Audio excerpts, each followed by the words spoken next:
Today we will discuss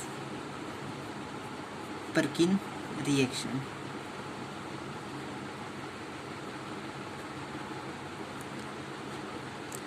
मैं उम्मीद करता हूँ आप सभी ने एल्डोल कंडेंसेशन रिएक्शन और नॉनेचल रिएक्शन के लेक्चर्स देख लिए। आज हम बात करेंगे पर्किन रिएक्शन की। तो पर्किन रिएक्शन में क्या होता है कि कोई भी एरोमेटिक एल्डिहाइड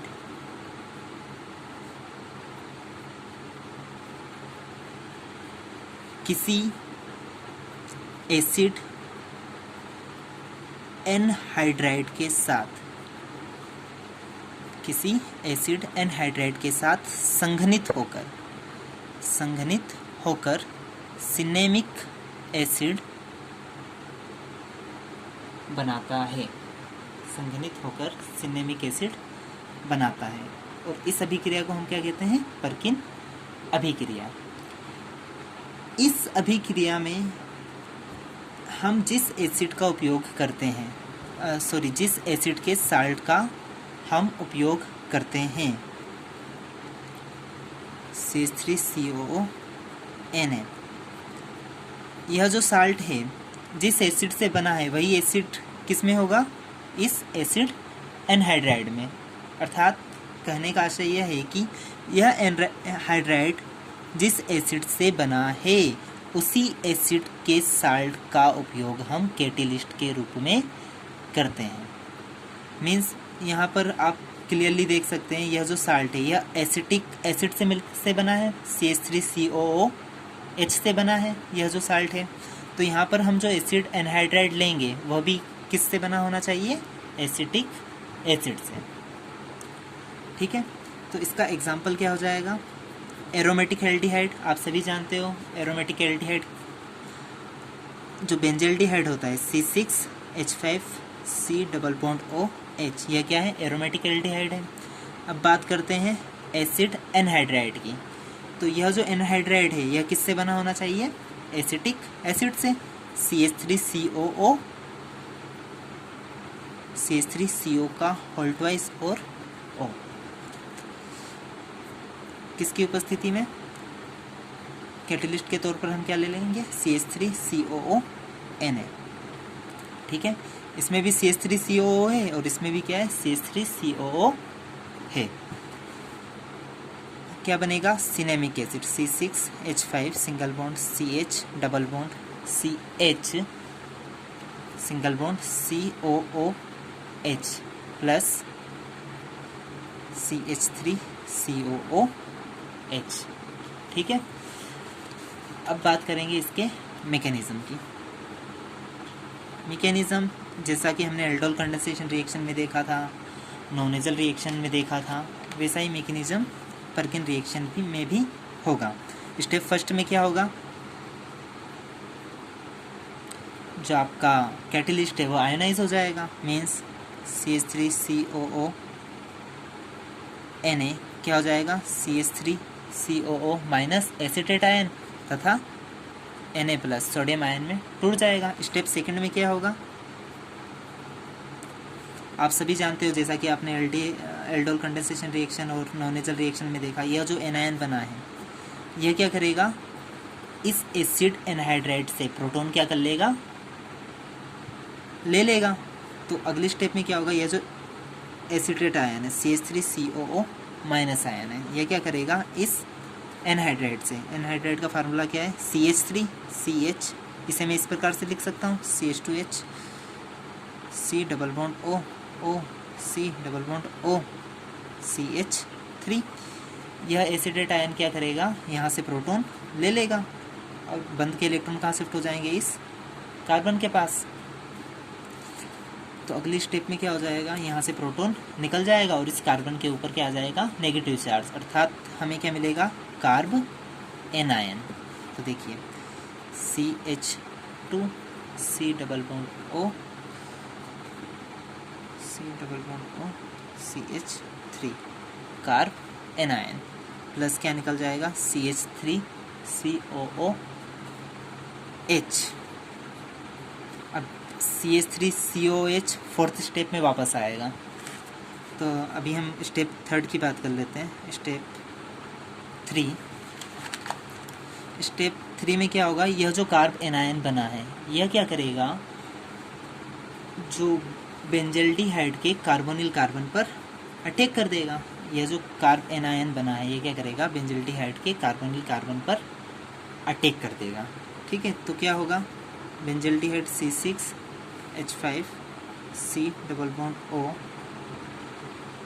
OH। अब इस पर कौन अटैक कर देगा, carb anion C minus CH2C double bond O single bond O single bond C double bond O CH3। यह कार्बन आयन क्या करेगा, इस कार्बन पर अटैक कर देगा। यह नेगेटिव चार्ज कार्बन के पास जाएगा, कार्बन के पास इलेक्ट्रॉन डेंसिटी बढ़ेगी। तो यह जो बंध का इलेक्ट्रॉन है, बंध में 2 इलेक्ट्रॉन है, यह 2 इलेक्ट्रॉन ऑक्सीजन के ऊपर शिफ्ट हो जाएंगे। मीन्स ऑक्सीजन के ऊपर क्या आ जाएगा अगली स्टेप में, नेगेटिव चार्ज, और यह कार्बन इस कार्बन से आकर जुड़ जाएगा। तो इसे इस प्रकार लिख सकते हैं, C6H5C single bond O negative, CH2 single bond C double bond O single bond O, इसे C double bond O single bond CH3। अगली स्टेप में क्या होगा, जो स्टेप सेकेंड में निकला था वह आएगा और वापस से एसीटेट आयन निकल जाएगा। तो यह जो CH3COH है वो क्या करेगा, इस आयन से अभिक्रिया कर लेगा। तो देखो अगली स्टेप में क्या होगा, स्टेप फोर्थ में C6H5 single bond C single bond O minus CH2 single bond C double bond O single bond O single bond C double bond O single bond CH3। अगली स्टेप में क्या आएगा, जो step second में निकला था CH3COOH।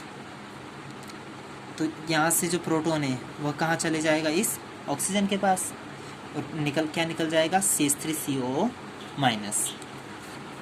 तो देखो क्या आ जाएगा हमारे पास, नेक्स्ट पेज पर लिख लेते हैं इसे।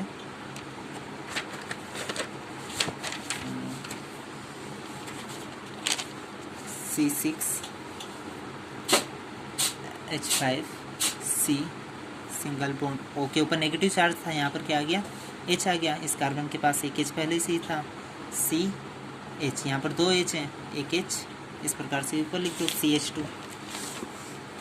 ठीक, CH2 था, एक H ऊपर लिख दिया। ठीक है, सिंगल बॉन्ड C, ये एनहाइड्राइड वाला पोर्शन लिख देते हैं। ठीक है, यह बचेगा CH सिंगल बॉन्ड, क्या है हमारे पास, C double bond O, CH2 C double bond O single bond O single bond C double bond O CH3। अब आप सभी जानते हो अगली स्टेप में क्या होगा, 1 मिनट, यहाँ पर क्या निकल जाएगा, माइनस का CH3COO माइनस निकल जाएगा। ओके, अब अगली स्टेप में क्या होगा, जैसा कि पहले होता आया है, इस कार्बन से OH, इस कार्बन से H, तो दोनों कार्बन से एक एक ग्रुप निकल गए, मीन्स H2O निकल जाएगा। अब चूंकि इन दोनों कार्बन से एक एक ग्रुप निकल रहा है तो इन दोनों कार्बन के बीच क्या आ जाएगा, डबल बॉन्ड आ जाएगा। C6H5 single bond C single OH तो निकल चुका है, यहाँ पर C डबल, एक हाइड्रोजन है, CH double bond CH single bond C double bond O single bond.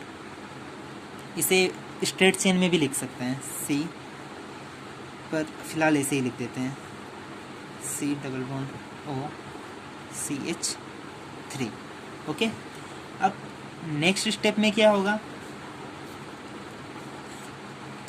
इसे हम क्या कर दें, हाइड्रोलाइज कर दें। हमें क्या चाहिए, सिनेमिक एसिड चाहिए। सिनेमिक एसिड का फार्मूला क्या होता है, C6H5CH C double bond O OH। हमें क्या चाहिए, COOH चाहिए। तो इस साइड पर पानी का OH वाला भाग जुड़ जाएगा तथा इस साइड पर हाइड्रोजन जुड़ जाएगा। ठीक है, OH और H, यहाँ से बॉन्ड टूटेगा इस एंड पर OH जुड़ जाएगा और इस एंड पर H वाटर मॉलिक्यूल से, ठीक है। तो यह जो कंपाउंड बना है इसे क्या करते हैं हम, हाइड्रोलाइज करते हैं। तो हमारा जो प्रोडक्ट है cinnamic acid C6H5CH double bond CH single bond C double bond OH, यह क्या बन गया हमारा सिनेमिक एसिड, तथा बाय प्रोडक्ट के रूप में एसिटिक एसिड CH3COOH CH3COOH बन जाएगा। यह क्या बन गया हमारा सिनेमिक एसिड, ठीक है, और यह एसिटिक एसिड। तो यह मैकेनिज्म था पर्किन अभिक्रिया का। अब इसमें एक टर्म यूज हुई है एसिड एनहाइड्राइड,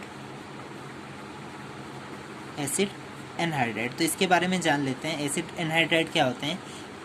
एनहाइड्राइड मीन्स पानी का निकलना या पानी का ना होना। तो किसी भी एसिड में से अगर वाटर मॉलिक्यूल निकल जाए तो जो प्रोडक्ट बनेगा उसे हम क्या कहते हैं, एसिड एनहाइड्राइड। तो यहाँ पर जो हमने एनहाइड्राइड लिया है वो किसका लिया है, एसिटिक एसिड का। तो एसिटिक एसिड का फार्मूला क्या होता है, CH3COOH। इस एसिटिक एसिड के दो मॉलिक्यूल्स ले लेते हैं, CH3COOH।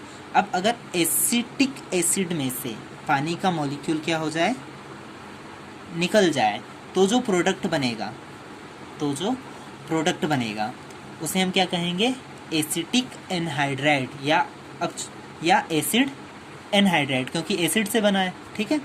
तो देखो बनेगा क्या, CH3 ऐसा कैसा, CH3 C double bond O single bond O और O C double bond O CH3, यह बचेगा प्लस H2O निकल गया। तो यह जो प्रोडक्ट बना है इसे हम क्या कहते हैं, एसिड एनहाइड्राइड और एसिटिक एनहाइड्राइड, ठीक है। इसे हम एसिड एनहाइड्राइड या एसिटिक एनहाइड्राइड कहते हैं। पर्किन अभिक्रिया में ध्यान रखने वाली बात यह है कि जो आपका एसिड एनहाइड्राइड है उसी एसिड का सोडियम साल्ट कैटेलिस्ट के रूप में उपयोग में लिया जाता है। इसीलिए हमने यहाँ पर एसिटिक एसिड का सोडियम साल्ट लिया था, ठीक है। यह कहानी थी पर्किन अभिक्रिया की। Thanks for watching.